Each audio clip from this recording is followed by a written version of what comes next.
Bonjour à toutes et à tous et bienvenue. On va commencer ensemble ce module d'initiation à l'intelligence artificielle. Alors il faut savoir que ce n'est pas juste une compétence numérique de plus, c'est bien plus que ça.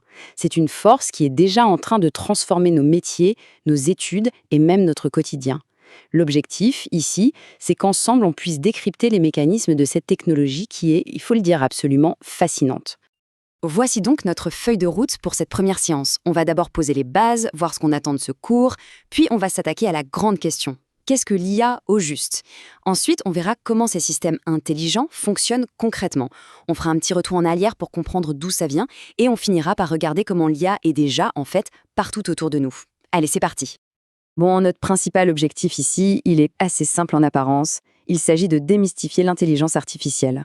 Peu importe le parcours de chacun, que l'on soit en lettres, en droit, en économie, ce cours est là pour donner les clés, les outils, pour comprendre les fondements de l'IA, pour utiliser ces applications de manière intelligente et surtout pour développer un regard critique et éclairé sur cette véritable révolution technologique. Alors commençons par le commencement.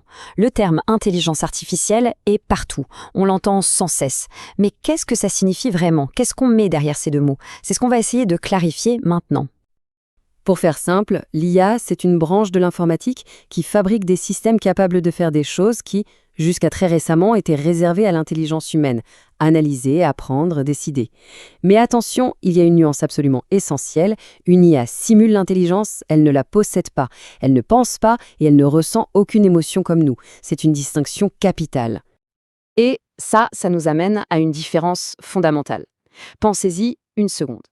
Un être humain, pour apprendre une langue, il s'immerge dans une culture, il parle, il se trompe.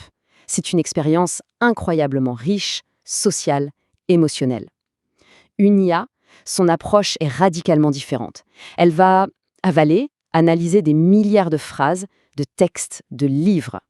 D'un côté, on a un apprentissage par la conscience, par l'expérience vécue. De l'autre, c'est du calcul pur, de l'analyse de données à très grande échelle. Il ne faut surtout pas voir l'IA comme un seul bloc monolithique. Non, il faut plutôt l'imaginer comme un grand arbre. Le tronc, c'est l'idée générale d'intelligence artificielle, mais sa vraie force, sa puissance, elle se trouve dans ses différentes branches. Et chacune de ces branches est spécialisée dans un certain type de tâches. Alors, parmi ces branches principales, on trouve d'abord ce qu'on appelle l'apprentissage automatique, ou machine learning. C'est ce qui permet à une machine d'apprendre toute seule à partir de données. Votre filtre anti-spam, par exemple, fonctionne comme ça. Un niveau au-dessus, on a l'apprentissage profond, le deep learning. Là, on s'inspire du fonctionnement de notre cerveau pour des tâches plus complexes, comme la reconnaissance faciale. Et enfin, il y a la branche qui fait le plus de bruit en ce moment, l'IA générative, celle qui est capable de créer du contenu totalement nouveau, comme le texte de ChatGPT, par exemple. Bon, maintenant qu'on a vu les grandes familles d'IA, on va se pencher sur leur fonctionnement interne. Comment un système, qu'il soit simple ou très complexe, arrive-t-il à percevoir ce qui l'entoure et à agir d'une manière qu'on pourrait qualifier d'intelligente? En fait, tout système d'IA repose sur un cycle en 4 temps. Première étape, percevoir. Le système collecte des données, des images, du son, du texte. Ensuite, deuxième étape, analyser. Il va traiter ces données pour interpréter la situation. Troisièmement, décider. Sur la base de son analyse, il choisit l'action la plus pertinente.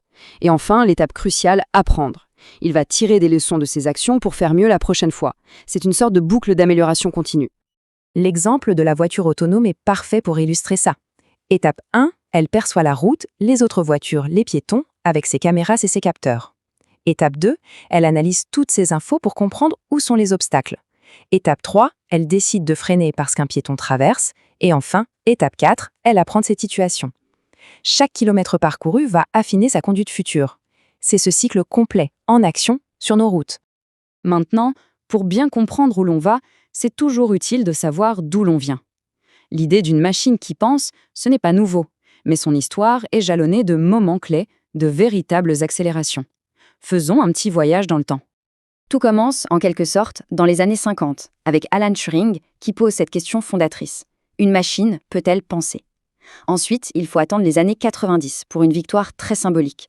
L'ordinateur Deep Blue qui bat le grand champion d'échecs Garry Kasparov. Puis, dans les années 2010, c'est AlphaGo qui terrasse le maître mondial du jeu de Go. Un défi d'une complexité bien supérieure.